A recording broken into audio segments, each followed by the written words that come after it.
O Senhor esteja convosco. Ele está no meio de nós. Proclamação do Evangelho de Jesus Cristo segundo João. Glória a vós, Senhor.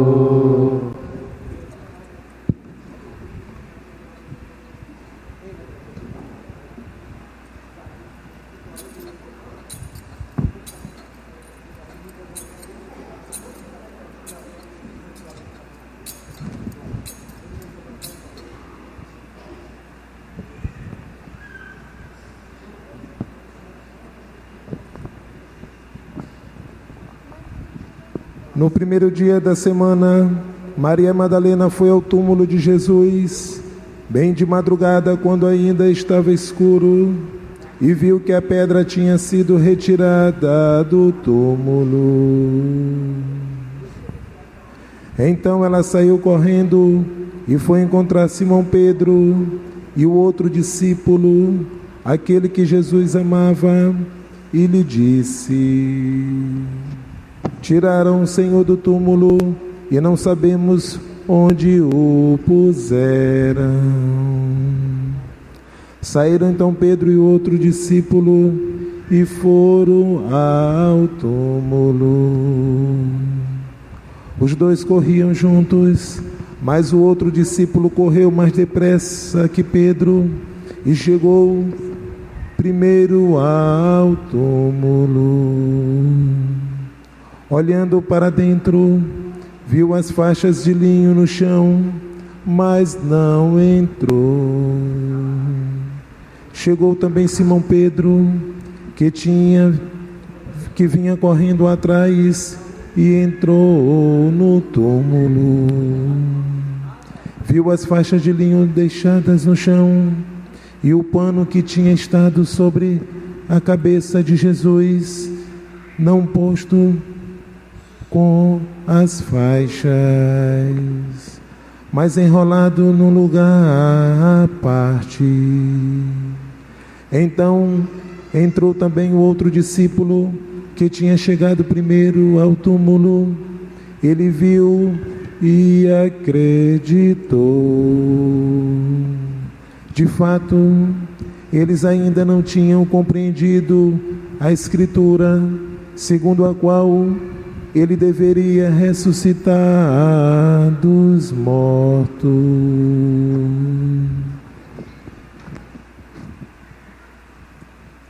Palavra da salvação. Glória a vós, Senhor. Aleluia, aleluia, aleluia, aleluia. Aleluia, aleluia, o Senhor ressurgiu, o Senhor ressurgiu, o Senhor nos liberta da morte, Ele é vida eterna.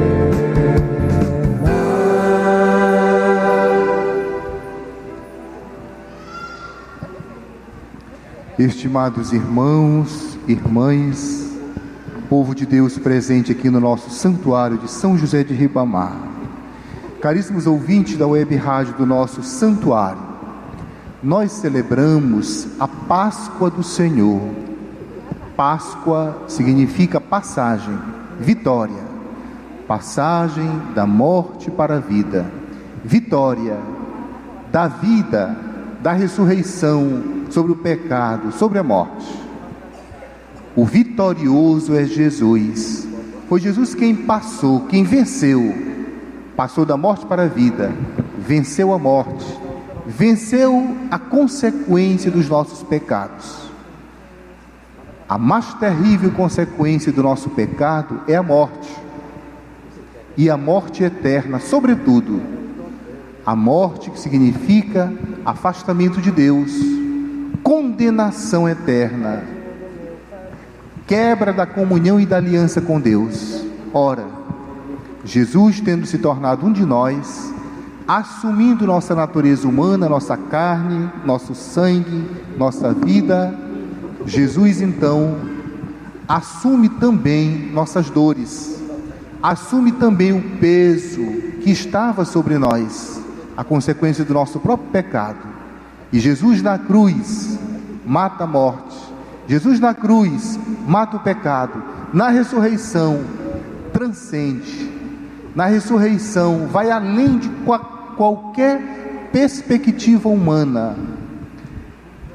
O único na história a ressuscitar, a vencer a morte pelo próprio poder é Jesus Cristo, Jesus de Nazaré, o Filho de Deus. Eis o que celebramos. No Evangelho que nós ouvimos, o texto tirado de São João, nos é dito assim, olhem, Maria Madalena, bem cedo, foi ao túmulo de Jesus, lá onde o haviam sepultado. Chegando lá, o túmulo estava vazio. Então ela correu às pressas e foi dizer a Simão Pedro, Pedro era o líder dos apóstolos, e a João, olha, o corpo do Senhor não está no túmulo, e nós não sabemos aonde o colocaram. Então os 2 discípulos correm para o túmulo. João era mais jovem, devia ter 15, no máximo 16 anos naquele tempo, correu mais depressa, chegou primeiro ao túmulo. Pedro, um pouco mais velho, ficou para trás. Mas aí uma atitude importante, o discípulo que chegou primeiro não entrou no túmulo, ficou parado na porta do túmulo, esperando Pedro chegar. Quando Pedro chegou, entrou, então o outro discípulo entrou atrás. Primeiro fato que eu vou comentar: o corpo de Jesus não está no túmulo, e as pessoas, as testemunhas que começam a vê-lo, começam a dizer, ele está vivo, e o corpo não está no túmulo. Nós veremos em trechos sequentes dos evangelhos nestes dias, nestes domingos, durante 50 dias ouviremos leituras sobre a ressurreição. Jesus, ao aparecer às pessoas, vai mostrar o seu corpo, a mão, a marca dos cravos nas mãos, nos pés, a marca da lança no peito, para dizer o quê? Sou eu mesmo. O corpo não está no túmulo, e Jesus mostra a marca dos cravos no seu corpo. Significa o que isso para nós? A ressurreição de Jesus não é simplesmente no espírito, na alma. A ressurreição de Jesus é na carne, no sangue, é no corpo, na matéria, é na alma e no espírito, é total, é ontológica, atinge todo o ser de Jesus. A ressurreição de Jesus é plena. Por que o corpo não está no túmulo? Porque Jesus, todo ele, carne, sangue, alma e divindade, está vivo. E Jesus venceu a morte na plenitude. Vejam bem, é o primeiro fato importante. O segundo fato importante no texto de hoje, as mulheres, Maria Madalena, ela é testemunha da ressurreição de Jesus. É ela que detecta que o túmulo está vazio. Ela anuncia aos apóstolos que vão ver o túmulo e também eles se tornam anunciadores. Nós que fazemos experiência de Jesus, nós que sabemos que Jesus está vivo, nós temos que anunciá-lo ao mundo. Nós temos que ser apóstolos, discípulos e anunciadores. Segundo fato importante, o terceiro: quando o discípulo mais jovem chega ao túmulo e não entra, espera Pedro para entrar depois, nós temos aí um fato importante. Por quê? Porque Pedro é o mais velho, Pedro é o líder do grupo. A fé de Pedro é fundamental para a igreja. Quem é Pedro para nós? O primeiro Papa, o discípulo que Jesus escolheu para coordenar o grupo. Então aí o Evangelho dá um destaque para a fé de Pedro, para a figura de Pedro, para a pessoa de Pedro. A fé que nós temos nos vem de Jesus e nos foi passada por Pedro, pelos 12. O que significa que a nossa fé, a nossa experiência de Jesus tem que ser passada a outros. E Pedro, o Papa, é sinal de comunhão, elo de comunhão entre nós. Ele representa Jesus, representa Deus, une a igreja. É o que o Evangelho de hoje quer dizer. Unida à figura de Jesus, unida à figura do ressuscitado, está o anúncio da ressurreição de Maria Madalena e dos 12. Os 12, Pedro e os 12 estão intimamente ligados ao ressuscitado. Na primeira leitura que nós ouvimos, tirada dos Atos dos Apóstolos, Pedro mais uma vez em destaque, ele com os 12.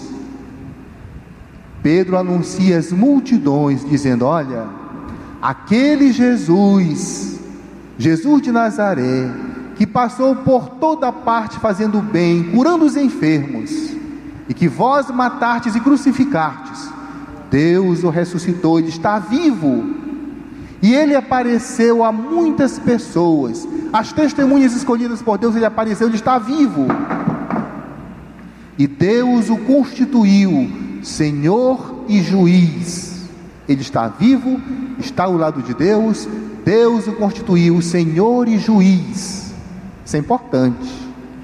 Cristo venceu a morte, está vivo no corpo, na alma, no sangue, na totalidade do seu ser. Ele é Filho de Deus, está ao lado de Deus, Deus o constituiu nosso Senhor, nosso Juiz. É Ele quem vai julgar o mundo. Esta verdade do julgamento de Jesus, do senhorio de Jesus, nós a temos também no Evangelho de São Mateus, no capítulo 25, onde Jesus diz assim: no fim dos tempos, o Filho do Homem virá sobre as nuvens e vai julgar a humanidade, vai colocar os bons à sua direita, os maus à sua esquerda. Lá está o senhorio de Jesus. Jesus foi constituído Filho, Senhor, Deus Todo-Poderoso, Juiz do mundo e da história.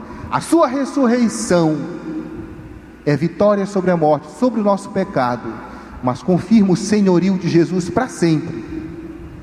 A ressurreição é também, vejam, um tapão na cara do pecado, dos pecadores que somos nós. Quem foi que matou Jesus? Foram os nossos pecados. Quem matou Jesus? A humanidade. Quem rejeitou Jesus? Deus. Nós. A ressurreição é a volta de Jesus definitiva, ele não morre mais. Significa que Deus não concorda com o nosso pecado, não concorda com nossas atitudes. Ao mesmo tempo que Deus não concorda conosco, Deus não se vinga, Deus não condena, Deus é misericórdia, Deus ama. Então a ressurreição é a porta da misericórdia, é a porta da eternidade.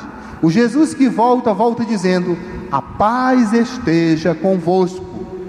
O Jesus que volta, volta trazendo a misericórdia, o perdão de Deus. Qual é a consequência disso para todos nós? Nós a temos na segunda leitura, na carta de São Paulo aos Colossenses. O apóstolo diz assim: olha, vocês que ressuscitaram com Cristo, vocês têm que buscar as coisas do alto. Vocês ressuscitaram com Cristo, têm que ter vida nova.